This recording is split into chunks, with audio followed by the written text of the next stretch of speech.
This is my IG and X account, and the number one question that I receive all the time is, what are my cards worth? Before I can give you the answer to that question, here's the wrong answer. Your cards are worth millions of dollars. But that's the wrong answer, and here's why. There's only one show, one show, one show, one show. There's only one show, one show, one show, one show. There's only one show, one show, one show, one show. Welcome back to EDI Sports Show. Every Friday I take a look into the hobby we love and dive into topics that everybody loves to talk about. If you're new to this channel, there are 4 segments every single week. There's the hot take, where's the market, behind the scenes, and the viewer comments right at the end. This week's hot take is, what are my cards worth? So let's get right into it. If you're watching this channel, the chances are that you own some cards. I know, you're a card hoarder just like me. If that's the case, what are your cards actually worth? Now, I know what you want me to say. You want me to say that your cards are worth $1 million. $1 million. You want me to say that you have the most amazing card collection that I have ever seen. But I can't lie to you. Can you handle the truth? You can't handle the truth! The truth is that your collections, while really cool, are not worth what you think they're worth. Are you ready for the controversy? Sounds controversial. The influencers fooled you into thinking that every single card you bought will be worth more in the future, but that's not really true. Most of your cards are not actually worth what you think they're worth. I don't understand how the U.S. economy works, much less some sort of self-sustaining one. So what you paid for your collection, whenever it was, is not what they're worth today. And I know most of you are very confused, so let's take a look at an example. Let's say you paid $500 for this Prism Orange Zion Williamson rookie card back in 2020. Know what it's worth today? That's right, $180. Or this Luka Doncic Prism rookie, the hottest card in the hobby back in 2019. If you bought this card back then, you paid around $700 to $1,000. But what is it worth today? $230. The truth is, your cards are not worth what you think they are, and that's the message. So here's my hot take for the week. Stop holding on to your cards. Seriously, what are you holding on to them for? Sell the cards you don't want in your PC. Stop hoarding cards. It's a scary nightmare hoarder nest. Did I make my point? As always, leave a comment down below. Let me know what you think. I read them all. And now it's time for Where's the Market? Now it's time for Where's the Market? Let's piggyback off the last segment of what are my cards worth, and let's take a look behind the scenes as to how I would price out a lot that I would see on Facebook Marketplace. So let me walk you through how I look at these listings either on Facebook or on eBay or any other platform. So here are the photos of the cards that were listed. All right, so let's take a look at them. Now, the seller wants $400 for this entire lot, but here's the problem. Unless a collector is buying this lot, they're not going to get their price. So they've listed this for $400. They're not going to get $400. It's just not going to happen. And the reason is because we're going to walk through what this lot is actually worth. So in order to get the $400, they'd have to be selling directly to a collector who wants all of these cards, which is more than likely not possible. There's no collector that wants all of these cards. There's way too many years here. It's too much of a hodgepodge. It's not curated. It's not like someone can look and go, oh, that's a great collection. No, this is just a bunch of cards. There's some valuable cards, but there's a lot of non-valuable cards in this lot. And that's the problem. If you want to sell your lots, or if you want to sell your PC, then it needs to be an actual PC. It needs to be a curated collection. You can't just sell a bunch of cards and call it your PC. It's not. So if you're curating a collection that's all one team, like let's say you're curating a collection of all Braves or all Cubs, then that collection will be worth something to another Braves fan or another Cubs fan, because you've done the selection process. You only have Braves or Cubs cards. So someone who wants to build a collection with Cubs or Braves is going to like your collection and be like, all right, how much do you want? All right, that sounds really good, because they don't have to hunt for the cards. They don't have to research the cards. They don't have to go and buy them individually. Now they can get them all in one sale. But if you're a collector, or if you're a seller and trying to sell to collectors, you need to understand that the collector, it doesn't want a hodgepodge of cards. No collector wants a hodgepodge of cards. Like, that's crazy. Only a dealer is looking for somebody, somebody or someone has a collection that's like yours, that has stuff all over the place. Only a collector wants specific things, and that's why you're not getting the prices that you want. Okay, SpongeBob, what's the first thing you do? The first thing that I do when I look at a lot, or I look at what a seller is trying to do, is I look for the most valuable cards first. All right, so in this lot, that's what we're going to do. So here we go. Let's take a look. So there's a Mantle, there's a Koufax, Clemente, there's a Frank Robinson rookie, a Yaz second year, and a 1960 Roger Maris. Those are the most valuable cards in this lot. Now, there are some other cards that are interesting, but they're not valuable. Like I saw a Munson there. It's a $10 card. It's not highly valuable. Yeah, it's not a dollar card, but it's also not a $100 card. And that's my point, is it's not that valuable. It's interesting, but it's not valuable. This could be valuable. Basically, when I'm going to look at this lot, I'm going to look at those 6 cards and determine, okay, does this lot make sense at $400 for those cards? And the problem is that it doesn't. Those 6 cards are not worth $400. They're just not. This could be valuable. What are they worth? Problem number 2. They're probably worth around $300. So for this lot, the best that someone could get from a collector, maybe they could get $350 if it's a collector, because a collector might overpay for the cards, but most probably $300 is the limit for what you're going to be able to get for this lot. Now, here's the problem. Do you see the problem here? A collector's not going to buy this. The only people that are looking for lots like this on eBay, on Facebook, or on any other platform are investors and flippers. And they're going to need to make some profit on this. So if this lot is worth, let's say, $300 to $350, they can't pay $300 to $350 because then they're going to lose money. So you now have to decide, do I want cash or do I want cards? Well, you got cash? I only have cards. And if you don't want cash, then why are you listing it in the first place? Take it off. Why are you listing it? Put it away and just don't do anything. I don't understand why people list cards that they don't want to sell. Just take it off. Just take off the listing. I've removed all my listings from eBay because I've already sold my hoard. At this point, I'm curating a PC, and that means that I have to figure out what I want to keep first, and then all the rest of the stuff will be stuff that I sell. But I'm not ready to sell right now. I still am trying to curate what I'm keeping. And we'll get to that behind the scenes. So if you want to see some of the cards that I'm keeping, we'll get to that at the behind the scenes section. But that's my point, is you have to stop thinking I'm just going to put it up and hope that it sells. It's not going to sell. No one's buying your cards unless you're trying to sell them. And if you're trying to sell them, you need to sell them for close to what the market is actually worth. This lot is not worth $400. Not in any realm of situation. Those 6 cards are not worth $400. Don't know what else to tell you. They're worth probably about $300.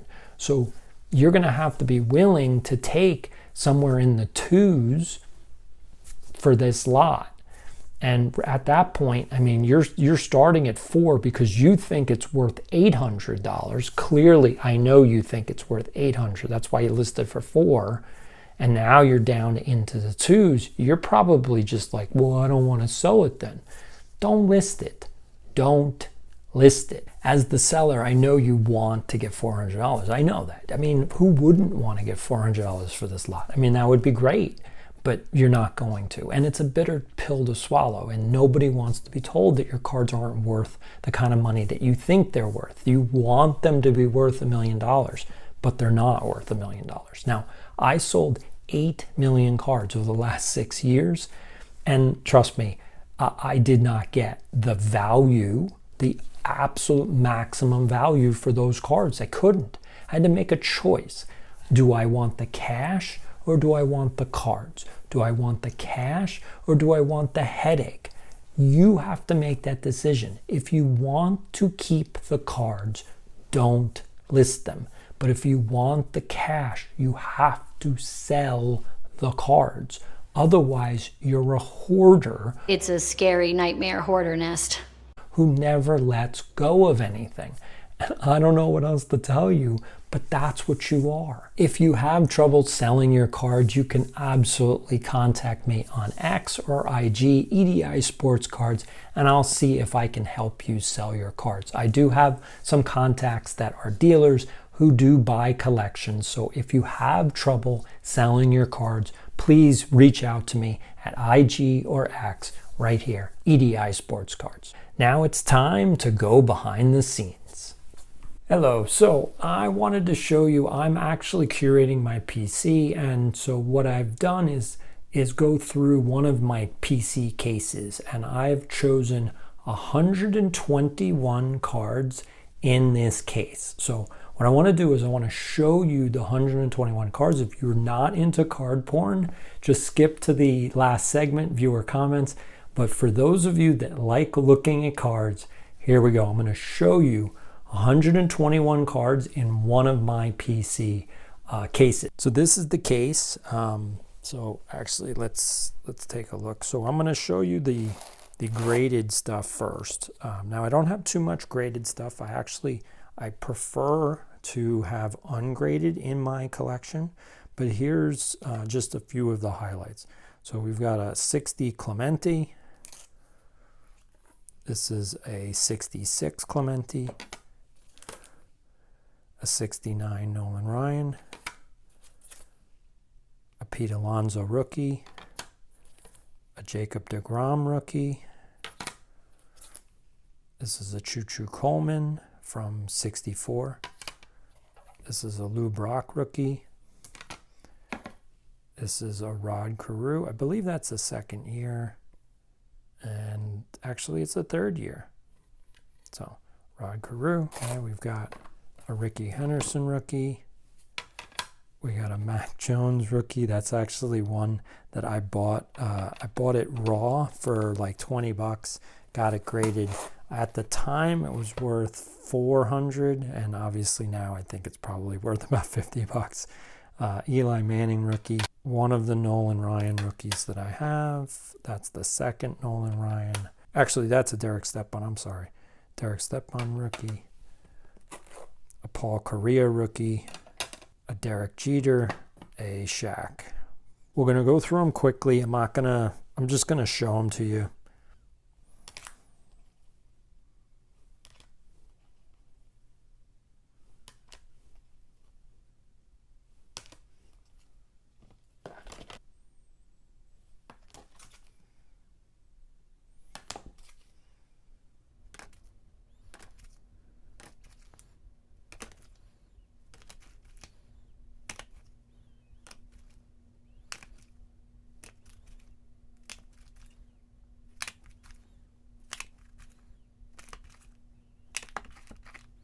Few more.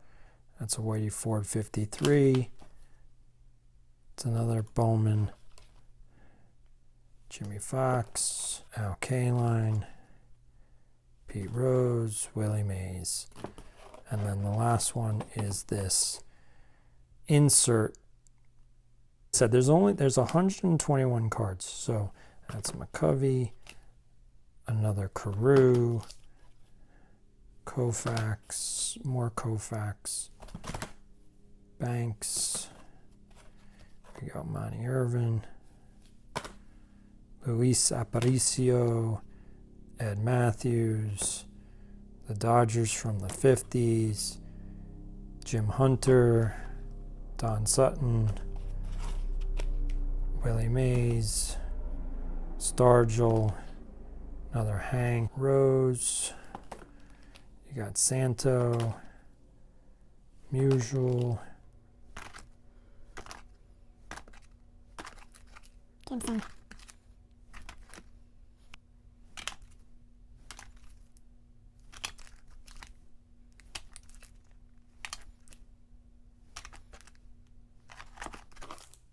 and the Cat. Got Skremski, Seaver, and then here's the rest of the Ryans. Bunch. So let's go. That's Barry Bonds, Guy Lafleur, Adam Graves, and then these are the French, as you can see. So Conference de Gallier, Cam Neely. So this is the French set, which I kind of like. Theo Fleury, Brian Leach in the All-Star jersey, Joe Sakic, Steve Yzerman. So these are all, you know, classic upper deck hockey cards. That's Alexei Zamnov. That's Brett Hull. Actually, that's the jersey I'm wearing. Pavel Bure, the Yager rookie card, Bure rookie card, Roenick, who's not in the Hall of Fame, Mark Messier, Gretzky. Tony Monti was my favorite player growing up. Another Korea. This is the Brett Hull. You've got a Leon Draisaitl. You got some newer ones, so Trevor Zegras, Cole Caulfield, Jaden Schwartz, Bernie Nichols, rookie. This is a Timo Solani rookie, Sakic rookie. And then you've got my Pierre LaRouche. So I got a whole bunch of LaRouches. So LaRouche scored 50 goals with 2 teams. He almost scored 50 with 3. He scored 50 with the Canadiens and with Pittsburgh. And he actually scored 48 goals with the Rangers. He almost became the first player in NHL history to score 50 goals with 3 teams, but obviously, like I said, he missed 50 goals with the Rangers. I hope you enjoyed looking at those 121 cards. Like I said, I'm trying to do the 300 card challenge. It's going to be hard. I'm already not anticipating I know there's going to be challenges at this point. 179 cards left to choose from, and I have way too many cards. Just have way too many cards. I probably have, I don't know, at this point, probably have about 10,000 cards still, which means that I'm technically a card hoarder still. I'm not denying that. I am still a hoarder. I don't have 8 million cards anymore, but I still have way too many. So I'll have to curate them. I'll have to figure it out. But I'm doing a video on the 3 types of collections that you can do. I'm working on that because this is a big deal to me. Like actually choosing the cards that I want to keep and the ones that I want to sell. It's not an easy decision. Like I really want to make sure that I keep the stuff that I really appreciate and I really enjoy, so that when I keep looking at them, it just is sort of like, this is my collection. Now, what I also want you all to realize is that when you curate a collection, like an actual collection, not just a group of cards or random cards or just like a bunch of stuff that you have in your closet, but when you actually have a collection, other collectors and dealers and investors will pay you closer to what the collection is worth, or maybe even give you more than the collection is worth, because you've done all the research, you've done all the curating, you've actually found cards that most people might not be able to find. And if you have a collection of stuff that's hard to find, you will get more money. And that's what you need to know. That's why you should curate your PC, because if you really want value, it's in the curation. It's not in the cards, it's in the collection of cards. So if you really curate a collection that is difficult to put together, you can actually increase the value of all of your cards. But when you have a random mix of cards that make no sense together, literally, other than to you, it's not going to be worth anything. It's just a bunch of random cards. And that's what you have to avoid. All right? Let's get to viewer comments. Now let's get to your viewer comments. The first comment comes from Brianna Brendan Pencil 2541, and it reads, I don't think Cards HQ has a brand awareness problem. I think many are aware of their shop. The problem is the person who is the face of the shop has a brand issue. And here's why I picked out that comment. Because they said, I've bought cards at Cards HQ.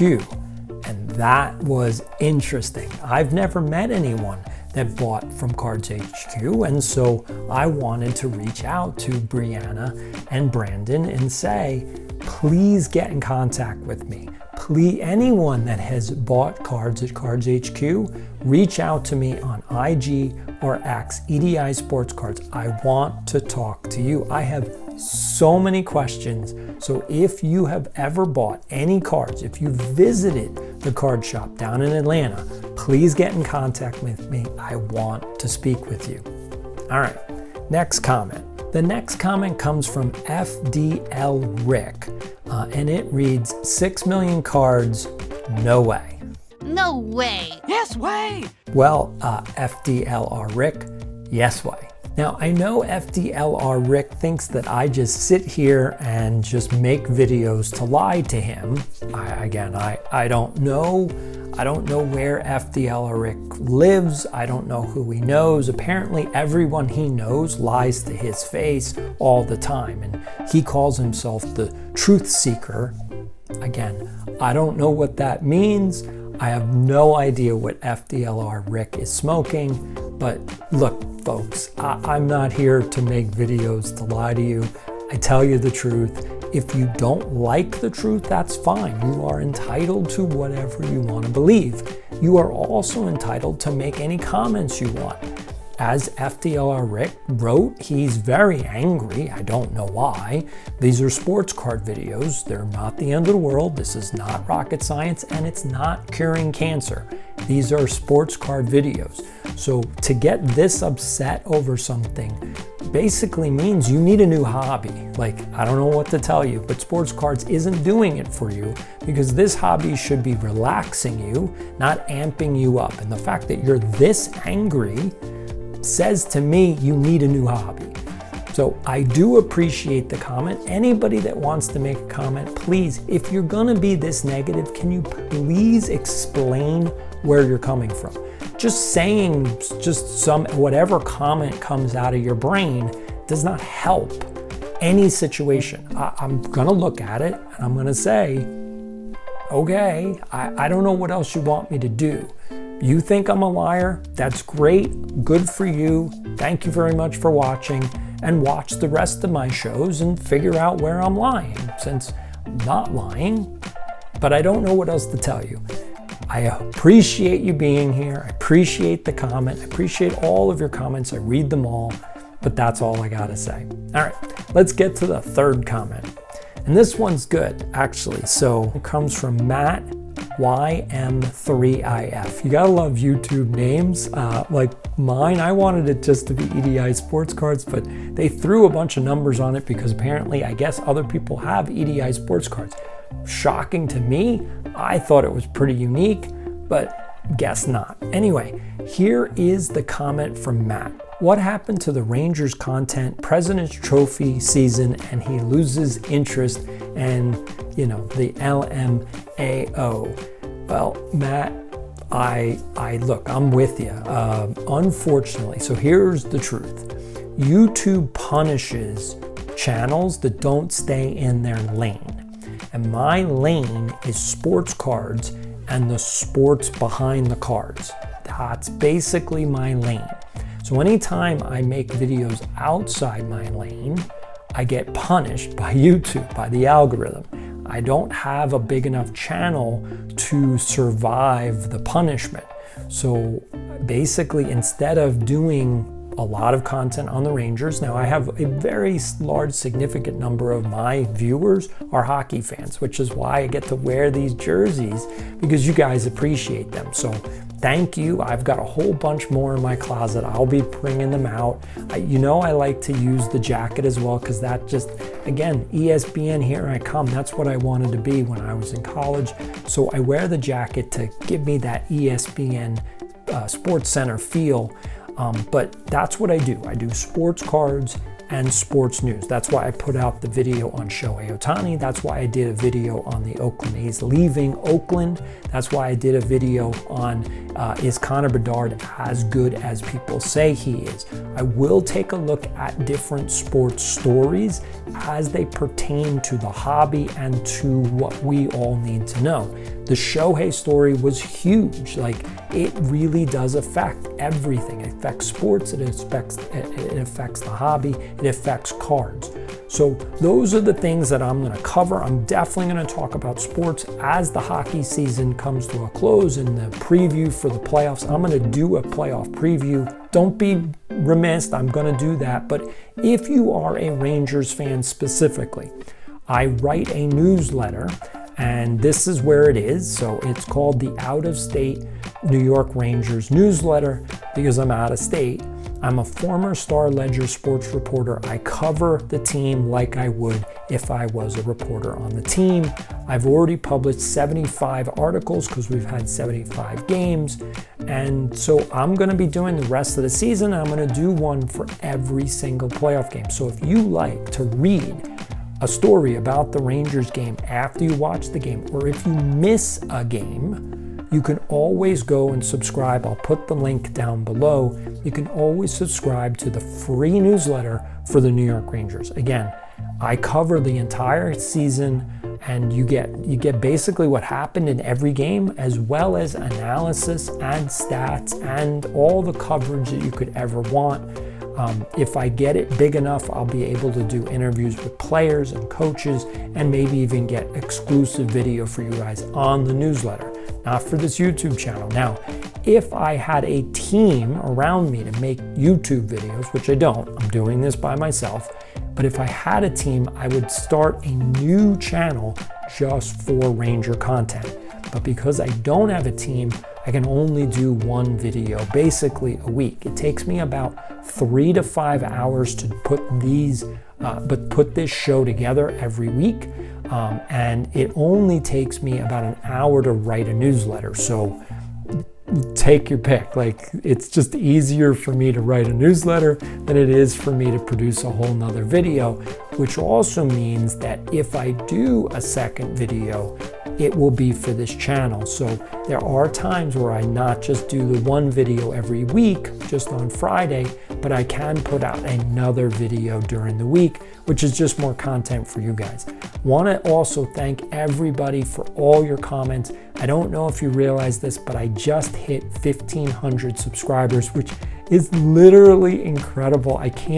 I'm beside myself. Like, I can't believe that I have 1,500 subscribers on YouTube.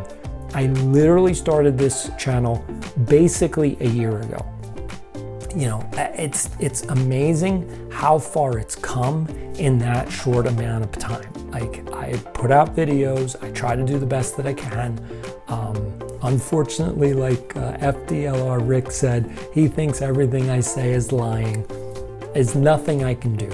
This is authentic. This is who I am. I try to be as truthful as possible. Do I get things wrong? Of course I do. Everyone gets things wrong, but I'm honest about it. If I say something and I later found out that it was totally wrong, I will come on here and I will tell you I was wrong. That's it. I'm not afraid to say I was wrong. And that's something that we're not used to in this 21st century, where people are that honest. People don't want to admit when they make mistakes. It's just the way it is. Their egos are so big that they can't even handle when they make a mistake. I have no problem with that. I make mistakes all the time, and it's just part of life. You just roll with it. You say, I made a mistake, and you move on. That's the way it goes. That's why if you watch this channel, I'm pretty happy most of the time, and that's because I roll with the punches. It is what it is. You've probably already saw my video a couple weeks ago, which basically said that I lost one of my cases at a show. Yeah, there was about $10,000 worth of cards. Now, I've spoken to law enforcement. They are actually doing an investigation. I did some prelim investigation work before I spoke to them. So we have a very good lead on who took the cards. Just as an update, we have a very good lead on who took the cards. So if you're watching this and you live in Arizona, we know who you are. So you have a choice. You can turn the cards back in. You can just bring it to a police station and just tell them, hey, I know there's a police report. I know that someone's looking for these cards. I found them. I didn't want to keep them. I didn't know where to bring them, and just deal with it that way.